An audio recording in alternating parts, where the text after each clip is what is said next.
unboxing the Fireball Himalayan salt from Pakistan.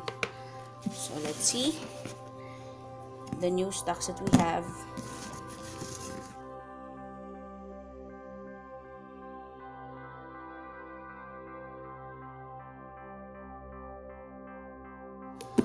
The box has 4 small boxes inside, and we are going to get it out.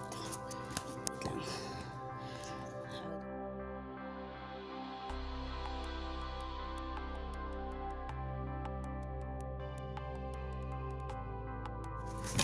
So this is how it looks like inside. Oh, this is big.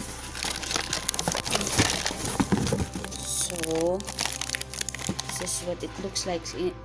Looks like inside. So, and it has a wooden base, and a solid. As you can see, solid yung pinaka salt base niya. So these are the chunks. Nakapatong lang.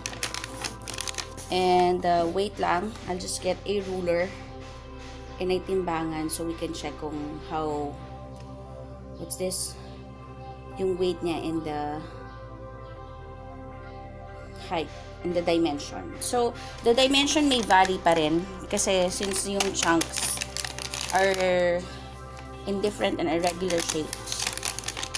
So ayun, wait lang, I'll just get a ruler and ay timbangan. So this is our digital timbangan, and it can weigh up to 5 kilos, 5,000 grams. And I think di pa naman naabot ata to ng 5 kilos yung mismong Fireball natin. So let's see kung gaano siya kabigat. Again, the Fireball's weight may vary pa ha. So basically, isa to sa mga teka lang, is this, ay teka, sorry, ons pala yan.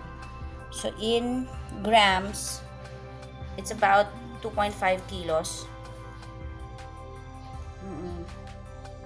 So there are some nakita ko medyo malaki.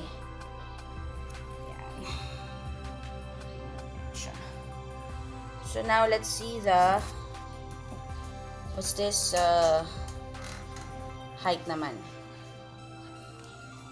So now, let's check on the width and the height.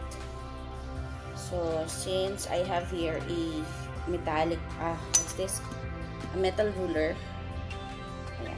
So from 1 up to there. So dito natin lagay sa medyo likod para we could see. So that's about 5 inches in height. No? But again, this may vary pa kasi depende on the chunks inside. Yung nakalagay na ano. And the width would be around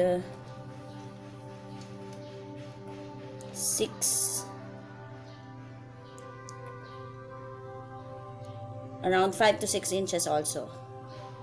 So, yun yung pinaka laki niya.